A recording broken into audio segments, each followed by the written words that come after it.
Today we have to discuss about chapter number 21, collection and organization of data.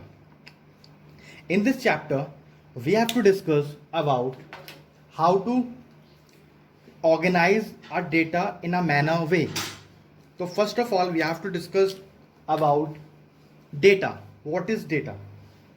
So data means a collection of numerical figures of some particular types of information is called data. Suppose I am giving one example to you. Suppose in your class there are 20 students. In your class there are total number of 20 students and you have to organize their heights. अपने height पहले calculate करी of all the students. Suppose one having height 141 centimeter, another having 150 centimeter, 125 centimeter, 128 centimeter, 135 centimeter, 141 centimeter, 129 centimeter, 135 centimeter, and so on. So when we organize this data, this numeric value, this numerical figures by some particular type of information is known as data. इसी को हम data बोलते हैं. The collection of information. ये हमारा data हो गया. Data is a plural word. If we are going to talk about its singular word तो हम पढ़ते हैं इसको datum. D-A-T-U-M. datum. It is a singular word और this is a plural word. तो हम इस चैप्टर का नाम पढ़ेंगे collection and organization of data, not data. Its pronunciation is data. Up second topic in this chapter is raw data. Raw data means when the data is given to you in a original form. Whenever the terms, whenever the numbers, whenever the figures, numerical figures are given to you in a original form is known as raw data. जैसे मेरे पास ये लिखा हुआ है, ये raw data की form में given है मेरे पास. ठीक है, ये कोई ऑर्डर नहीं है, कुछ नहीं है, ये सिंपली मैंने राइट कर दिया जैसे मुझे गिवन था, एज इट इज मैंने राइट कर दिया. तो it is known as raw data. Second thing is that raw data means original form.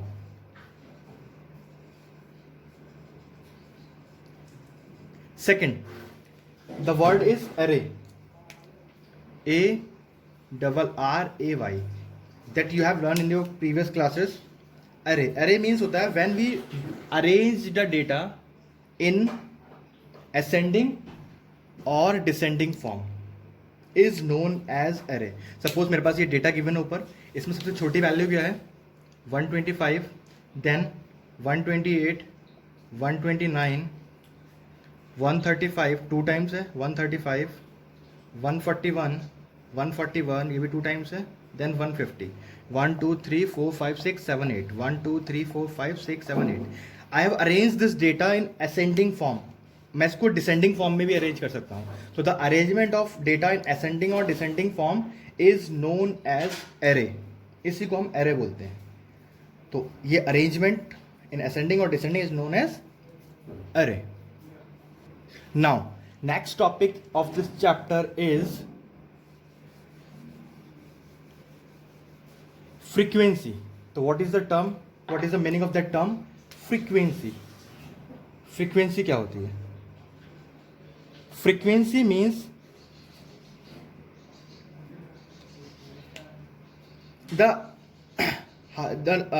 in any number or any numeric value is how many terms, how many times come in this term, in this question, in this data.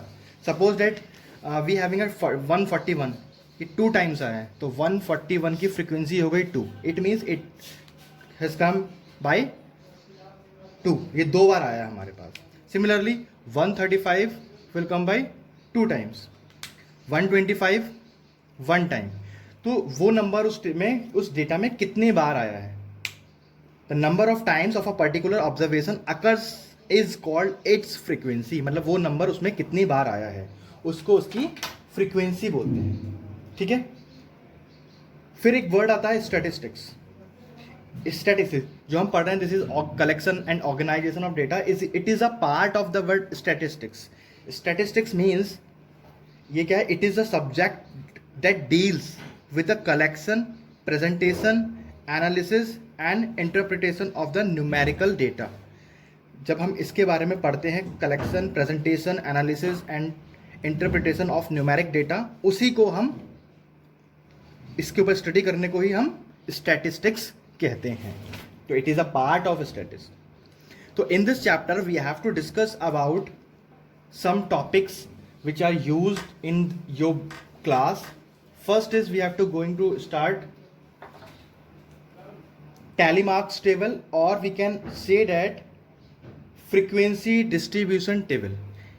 ये आपको frequency tally marks के नाम से भी आ सकती है exam में, tally marks या फिर frequency table, otherwise frequency distribution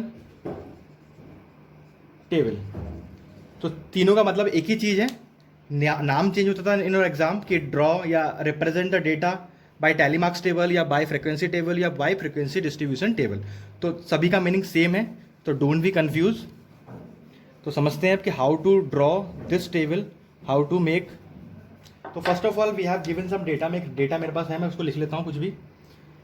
0 5 7 8 9 5 3 8 2 3 1 2 1 3 5 8 9 0. This is the data that given to me. ये मुझे गिवन है. अब मैं how to make this, suppose मैंने मान लिया कि this is the marks of the student out of 10. ये मार्क्स गिवन है, ठीक है. तो मैं फर्स्ट टेबल जो बनाऊंगा इसमें लिखूंगा मार्क्स.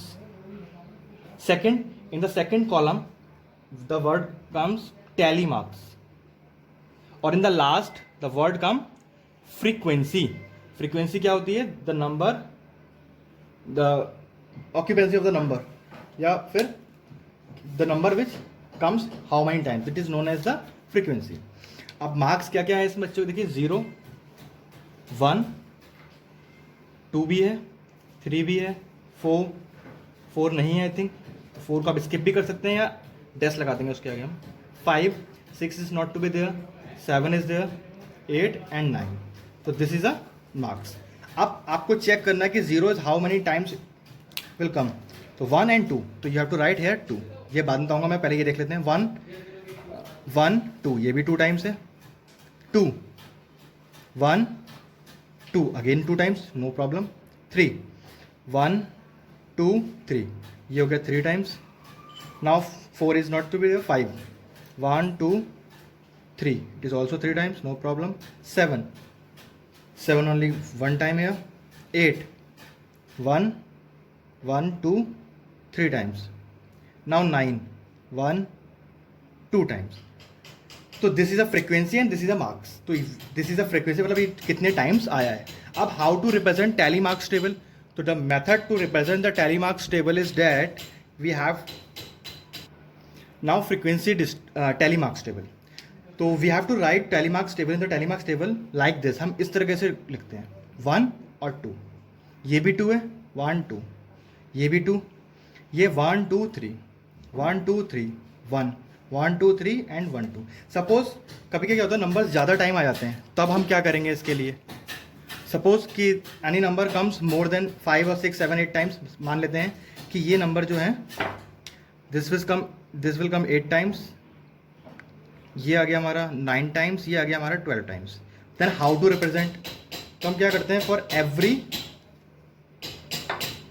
ये तो 2 है, फॉर एवरी 5, जैसे 1 2 3 4 और 5 के लिए हम ऐसा कर देते हैं. तो 5 6 7 8, 1 2 3 4 5 6 7 8 9, देन 12 1 2 3 4 5 6 7 8 9 10 11 12. तो we have to represent like this.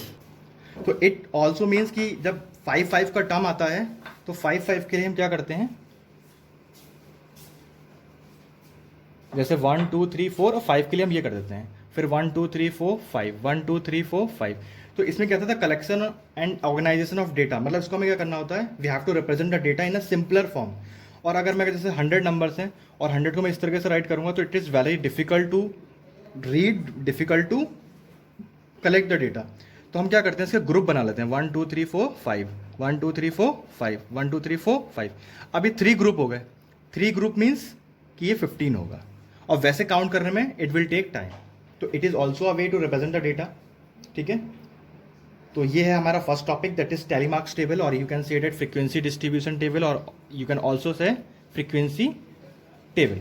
ठीक है, फिर इसमें एक वर्ड आता है मीन, कि व्हाट इज मीन।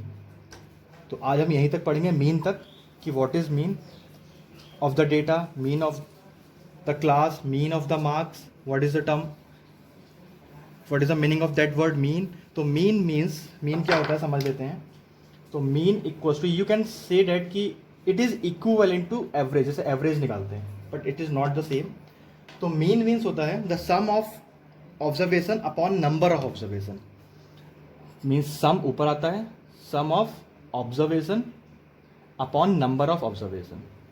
कैसे होना है आप थोड़ा समझ लेते हैं। सपोज मेरे पे एक डेटा गिवन है 5 7 8 12 9 2, this is a data, this is a observation. ठीक है, अब आता है मीन। मीन होता है means the sum of observation, मतलब इन सबका sum upon number of observation. Number मतलब इसे काउंट कर लेंगे 1 2 3 4 5 6, तो n इक्वल्स टू 6। तो मीन इक्वल्स टू हो जाएगा, we have to represent the mean as x bar equals to 5 plus 7 plus 8 plus 12 plus 9 upon 6। तो first of all we have to add the numbers, you get 10 20 29 36 and 41, 41 upon 6। now divide it, 6 6 जा 36, 5 बचा 0 लगाया, 8 जा 2 बचा 3 जा, approximately this. तो this is a mean. अगर suppose these are the marks, तो इतने marks of the class, mean marks of the class. अब मीन मार्क्स होता क्या है, सिंपल वे में समझ लेते हैं।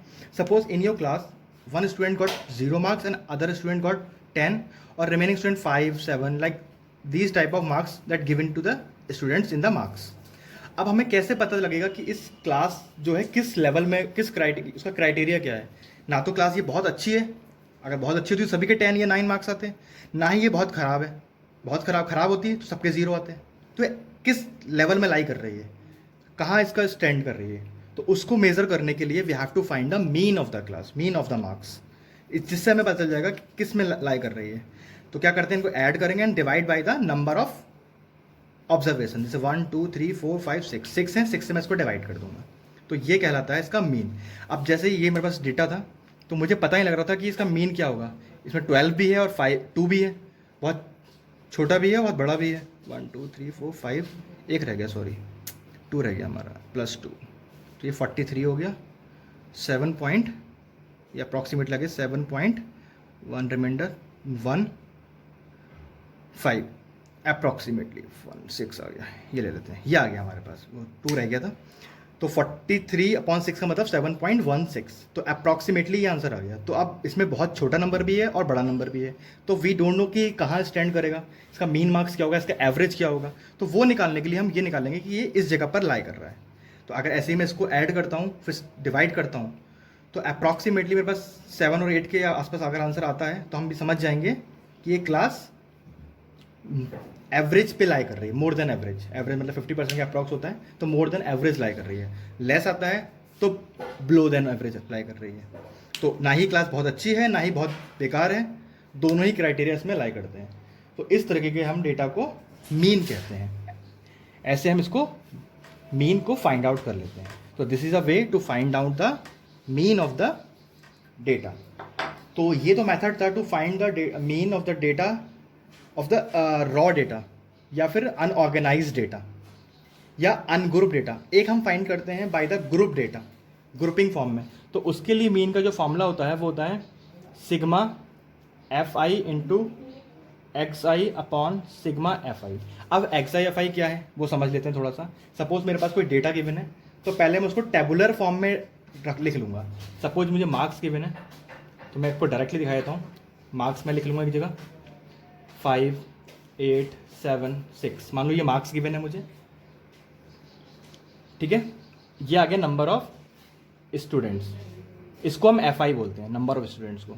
इसको एक्स आई बोलते हैं, इसको एफ आई बोलते हैं। सपोज जो 5 मार्क्स हैं वो 2 स्टूडेंट्स के आए, 8 मार्क्स 3 स्टूडेंट्स के आए, 7 मार्क्स 1 स्टूडेंट्स के आएंगे और 6 मार्क्स 4 स्टूडेंट्स के आए। ठीक है, अब आएगा लास्ट में, ये था सिग्मा एफ आई एक्स आई, मतलब एफ आई इंटू एक्स आई। अभी बताऊंगा सिग्मा क्या चीज़ है यहाँ पर, मतलब क्या है, दोनों का प्रोडक्ट। तो 5 2 ज़ा 10, 8 3 ज़ा 24, 7 1 ज़ा 7, 6 4 ज़ा 24। आपको ये ध्यान रखना है कि यूनिट प्लेस के नीचे यूनिट प्लेस ही आना चाहिए। अब यहाँ पे मैं लिखूंगा टोटल, मतलब मैं इसका टोटल करूंगा। 7 और 4 11, 4 15, 5 कैरी 1, 1 2 3 4 5 6 मीन्स 65। अब यहाँ पे वर्ड था x i equals to sigma f i into x i upon sigma f i. इसका मतलब ये हुआ, सिग्मा मीन्स होता है समेसन, समेसन मतलब ऐड, जोड़, एडिशन। तो सिग्मा मीन्स सम हो रहा है किसका, the product of f i और एक्स आई, एक्स आई और एफ आई का प्रोडक्ट ये आ गया, and the sum of this. तो इसको बोलते हैं sigma x i f i, f i का प्रोडक्ट और उसका जो सम आया टोटल, मतलब 65 अपॉन सिग्मा एफ आई, इसको बोलते हैं एफ आई का सम। तो 4 5 और 5 10 आ गया, तो अपॉन 10, इट मीन्स 6.5। तो this is a mean of the data, क्योंकि इसमें 5 मार्क्स भी है, 6 भी है, 7 भी है, 8 भी है, बट वी डोंट नो कि the average of the class, the mean of the class कहाँ लाई कर रहा था, marks, mean marks of the class where it is lie. तो हमने इससे पता लगा लिया कि जो एवरेज इसका मार्क्स लाई कर रहा है, मीन मार्क्स जो लाई कर रहा है वो कहाँ लाई कर रहा है, 6.5 पर लाई कर रहा है। तो this is a method to find the mean. इससे पहले जो समझाया था मैंने वो अनग्रुप डेटा का था, ये था ग्रुप डेटा या फिर कह सकते हैं tabular data. So this is the two methods to find the mean. One is by the tabular and second by the raw data or ungrouped data. In the next lecture, we have to discuss some more queries about this. So today we have to end this class. Thank you.